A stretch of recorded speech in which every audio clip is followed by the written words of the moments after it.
So let's get clinical now.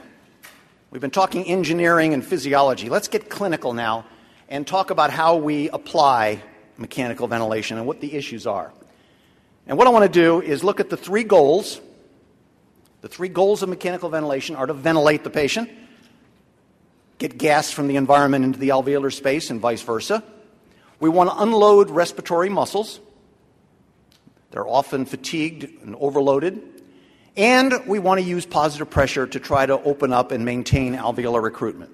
In trying to achieve these goals, we have a number of challenges. And the big five I've listed here: avoiding ventilator-induced lung injury, recognizing air trapping and auto-PEEP, dealing with uncomfortable patients who are dyssynchronous, managing cardiovascular effects, and finally, and perhaps most importantly, recognizing when the patient can be discontinued.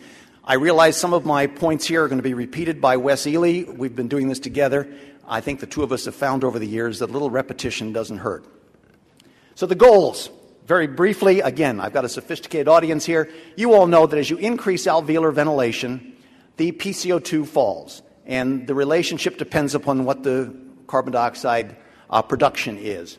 But you all know this. It's a curvilinear relationship. As you increase ventilation, you can also increase the PO2, but the best you can do is reach the inspired PO2. So alveolar ventilation, increasing alveolar ventilation will lower the PCO2 and will increase the P big AO2, but it asymptotes on what the inspired PO2 is. We want to unload respiratory muscles. And this is a very simple graphic of what we mean by that.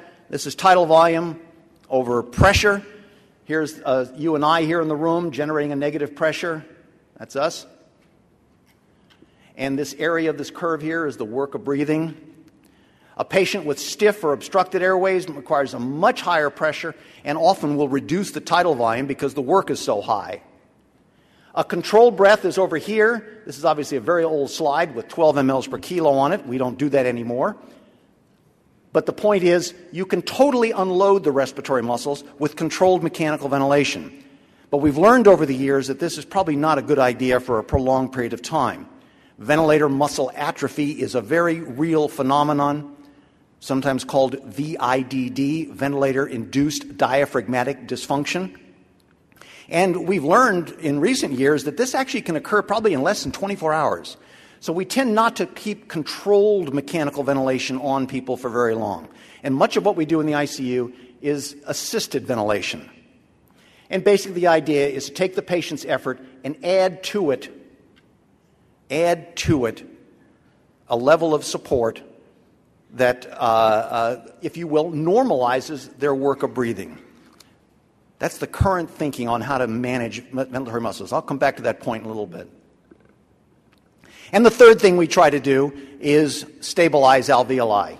So this is a classic picture of the inflation and deflation limb of an isolated lung.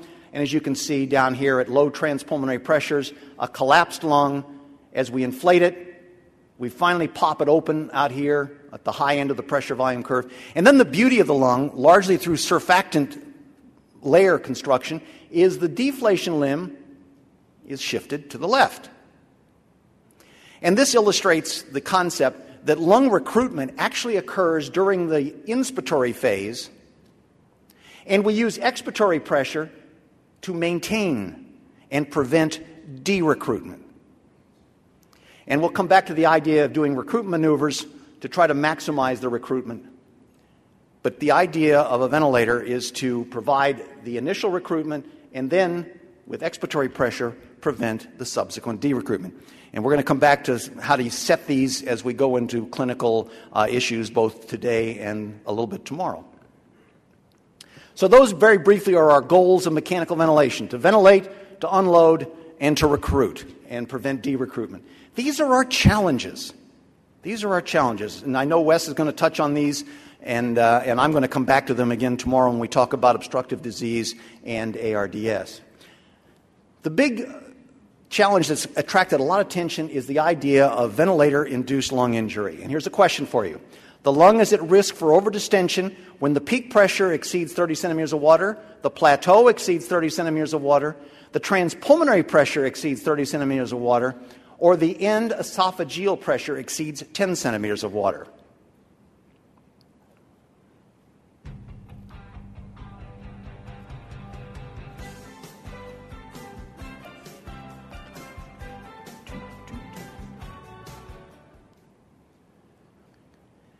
Okay, we're sort of catching on, but let's make sure we understand what we're doing here. Remember what we're trying to do.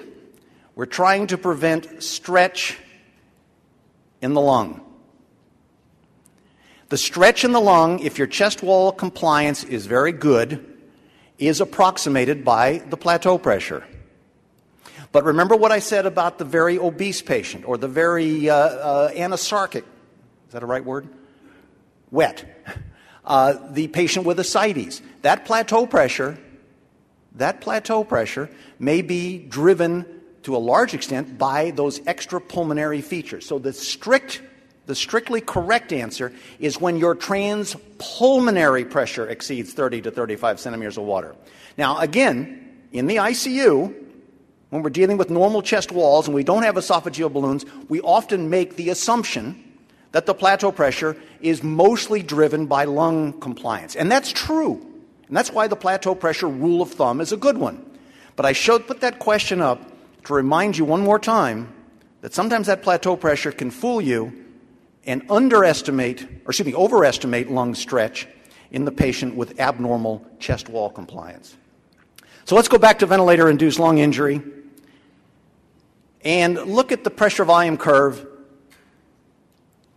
of the lung, the respiratory system, in a patient with parenchymal lung injury.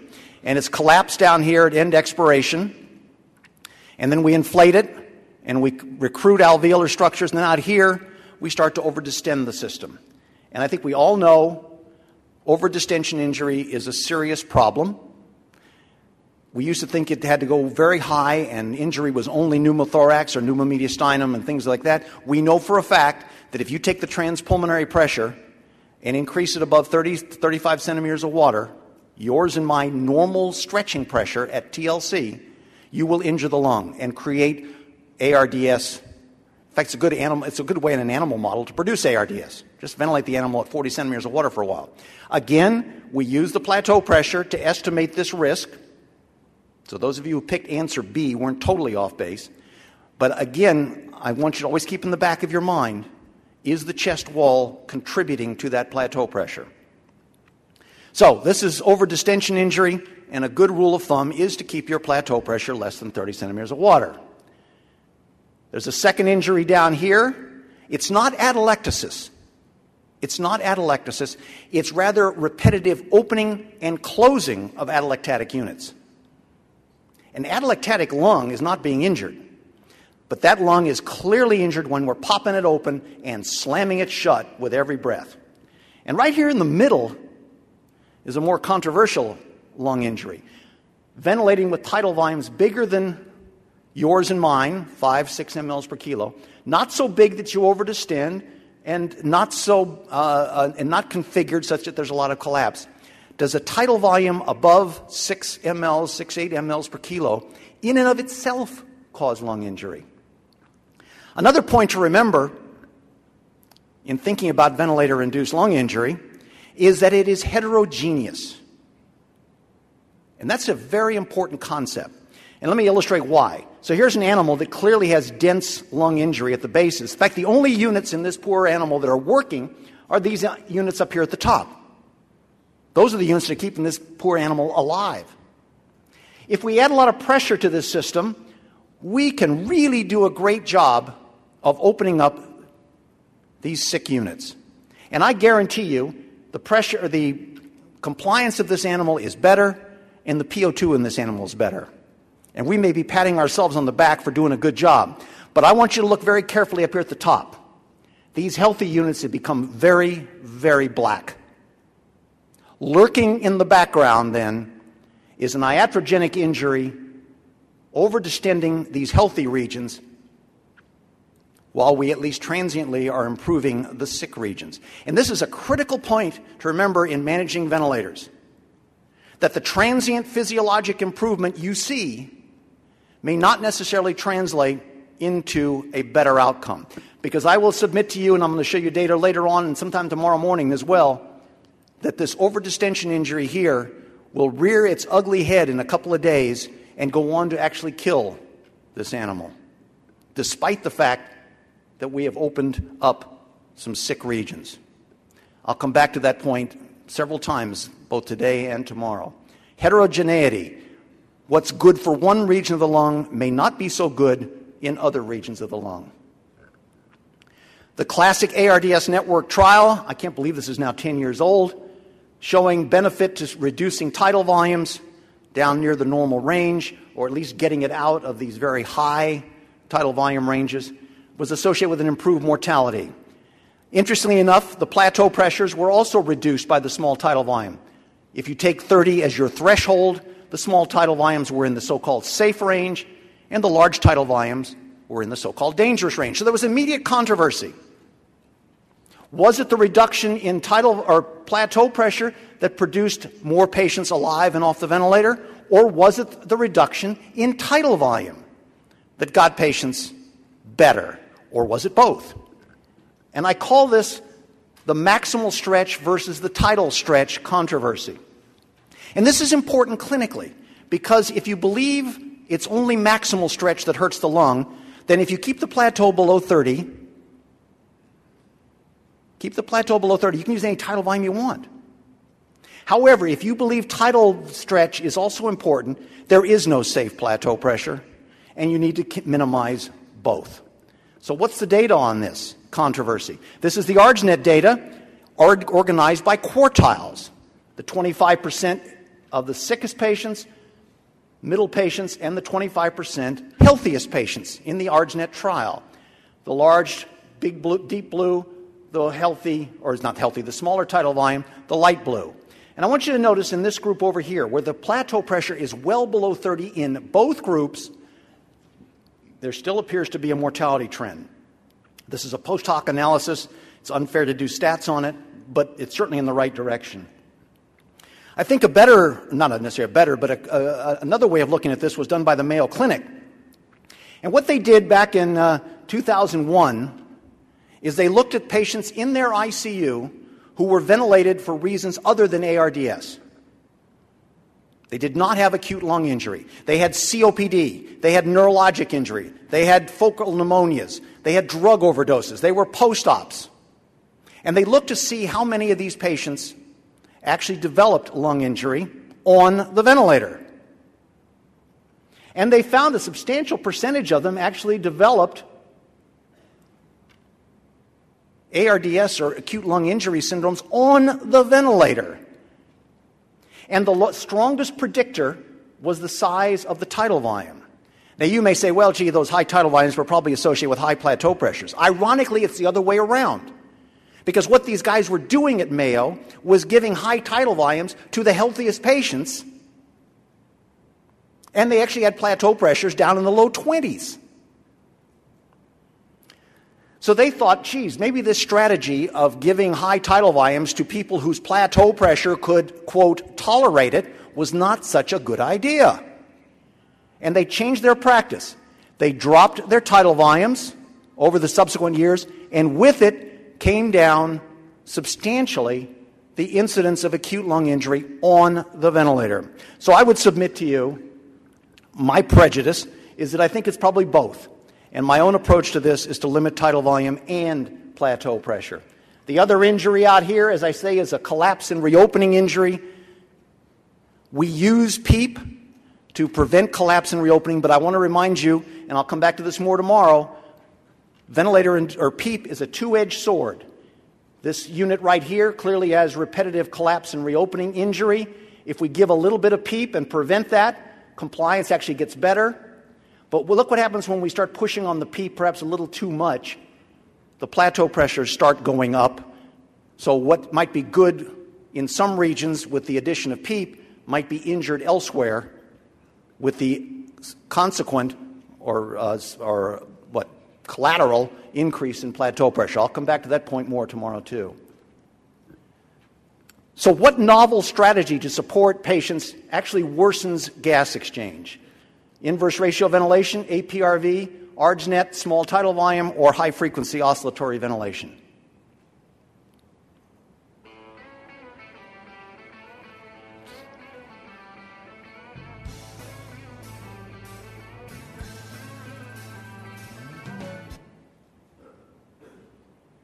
Good.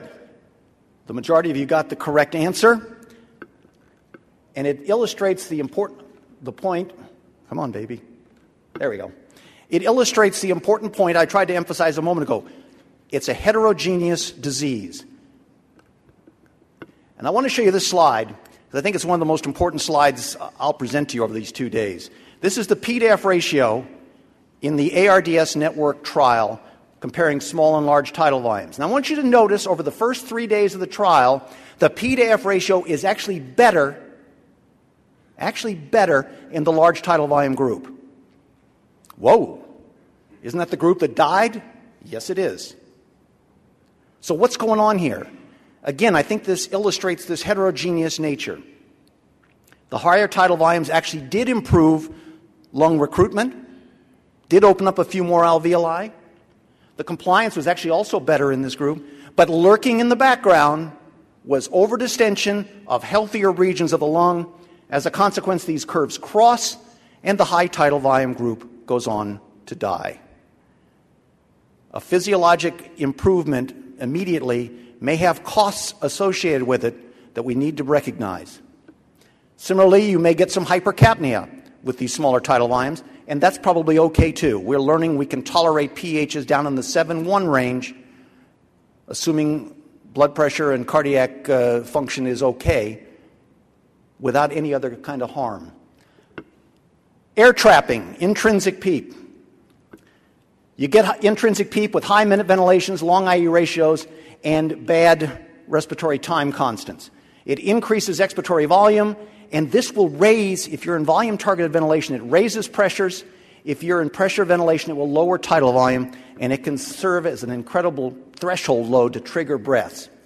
So this is volume assist control. This is pressure assist control. As you shorten, shorten the expiratory time, you can see that the flow signal does not return to zero before the next breath, and in volume-targeted ventilation, the peaks and the plateaus all go up. In pressure-targeted ventilation, if you shorten the expiratory time, again, the flow does not come back to zero. Because it's pressure ventilation, you keep the same pressure, but you sacrifice the tidal volume. This is what happens as you develop air trapping. A way to detect air trapping is with the expiratory pause maneuver. This is flow, this is volume, this is airway pressure. The numbers are a little small. That's 60 and 0 on this airway pressure tracing. Right here, I put an expiratory pause on the system. What is the intrinsic PEEP in this particular patient? You know there's intrinsic PEEP. The flow signal is not returned to zero. I've done an expiratory pause. What is my intrinsic PEEP? Again, 60, 40, 20, 0.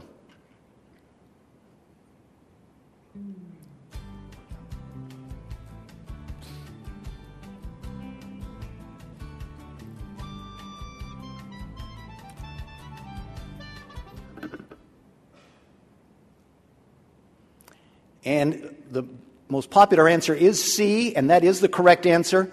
Right there, instead of delivering the next breath, I clamp it off. And just like a plateau pressure at end inspiration, where airway pressure and alveolar pressure are equal, you can do the same thing in expiration. Airway pressure and alveolar pressures equalize, and that's 10 centimeters of water. This only works in controlled mechanical ventilation, guys. Patients are breathing. This maneuver does not work. So to fix air trapping, we have to reduce minute ventilation, shorten the IDE, improve respiratory system mechanics. I think it stands, I don't think I'm violating any confidences, but every exam I've ever heard of will have a patient with air trapping on it, in whom you have to recognize the air trapping, and usually the correct answer is to somehow decrease minute ventilation to reduce the air trapping. Another thing intrinsic PEEP does, and I'll talk more about this during obstructive patients tomorrow, is remember I told you that when your pleural pressure drops, your airway pressure drops immediately? If you have normal airways? The patient with intrinsic PEEP, that does not happen. The inspiratory effort in the pleural space first has to overcome the intrinsic PEEP before airway pressure will start to drop, and this creates a delay and a significant imposed load on patients trying to trigger mechanical ventilators. It's a classic sign, and we'll talk more about it tomorrow with obstructive lung disease, how to recognize it and how to manage it. Dyssynchrony, patients being uncomfortable. You better get this one right. Overloaded respiratory muscles recover best when they're totally rested, when they're periodically exercised and then totally rested, when they're exercised continuously with loaded breathing, or where they're managed with a normal loading pattern. How do you want your patients with overloaded respiratory muscles to be handled?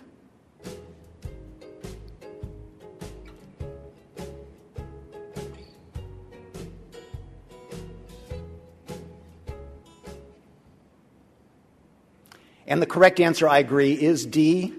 I already told you that totally rested ventilation for more than probably 18 to 24 hours will create atrophy. The periodic exercising and resting has been shown to be more uncomfortable and not facilitate withdrawal from the ventilator. Loaded breathing makes no sense in an overloaded patient. And the correct answer is to try to produce a workload that is comfortable and non-fatiguing. And this is graphically depicted here. Here's our pressure volume curve. This is you and I here in the room.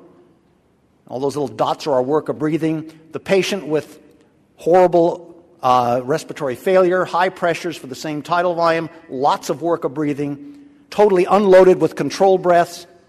Here, the patient is doing a little bit of work to trigger the ventilator, but that's about it. This is kind of what we're looking for, this kind of an interaction where the airway pressure graphic is nice and smooth and we are unloading the patient properly. This is what we don't want, where the airway pressure graphic is actually being sucked downward because of tremendous effort on the part of the patient.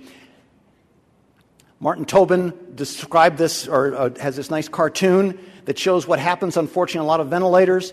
This is our inspiratory muscle effort right there from the diaphragm. Here's our expiratory muscle. What we would like the ventilator to do is follow the little blue line there.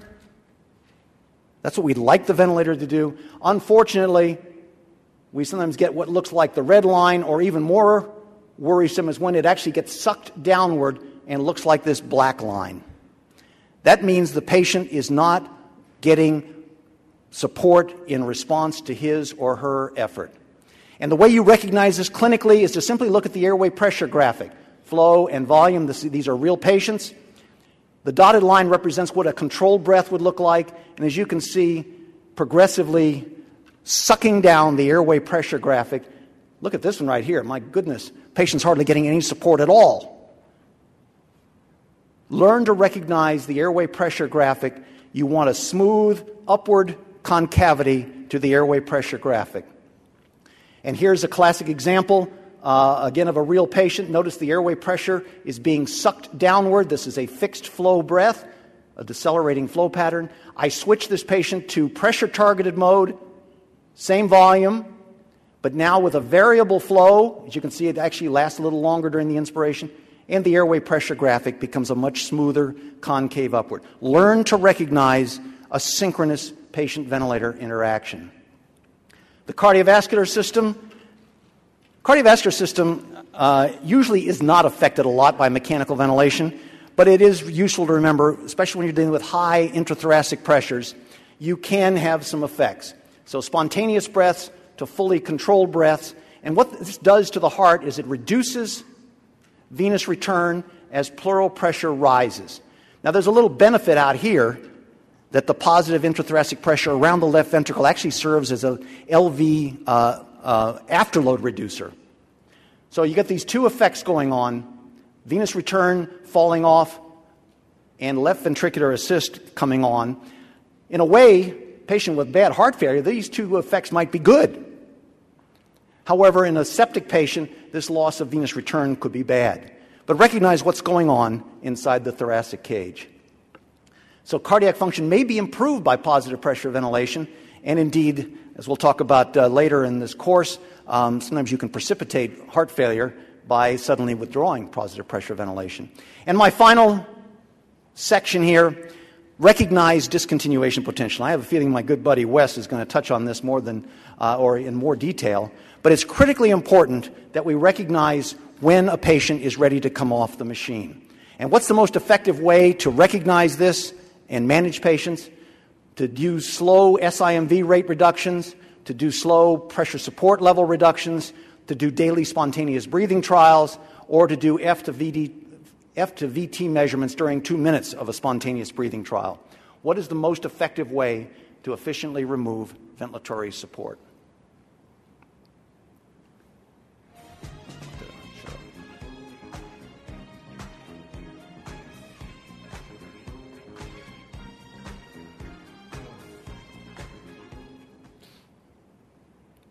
And the correct answer, good, is C, the daily spontaneous breathing trial. I'm glad to see this. That's such a high percentage there.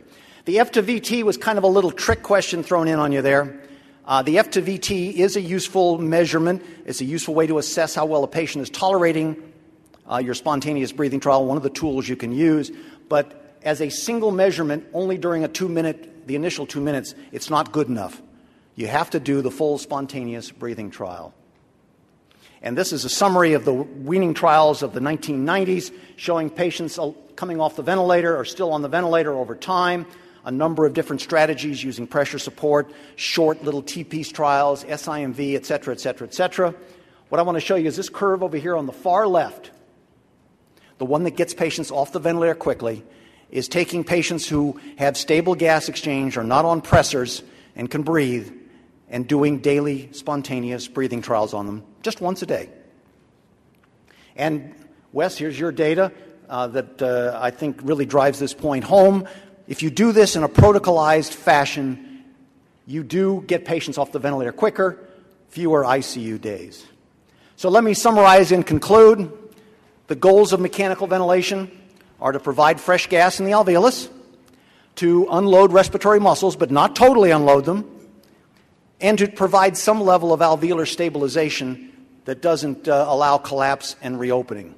The challenges are ventilator-induced lung injury, overstretch as estimated by the plateau pressure if your chest wall is normal, minimize collapse and reopening, and my own prejudice, as you've no doubt caught, is that I think the tidal volume ought to be small as well. If you can't get rid of air trapping, you need to at least know it's there and how to deal with it and recognize what its effects are going to be. You want to keep patients comfortable. I think before you grab that next dose of fentanyl, it's worthwhile to look at your ventilator and see if you've optimized the flow settings properly. Cardiovascular effects usually are not a major issue, but recognize what intrathoracic pressures will do to venous return and even to LV afterload. And finally, the daily spontaneous breathing trial in the stable and recovering patient is the best way to go. So with that, I will close.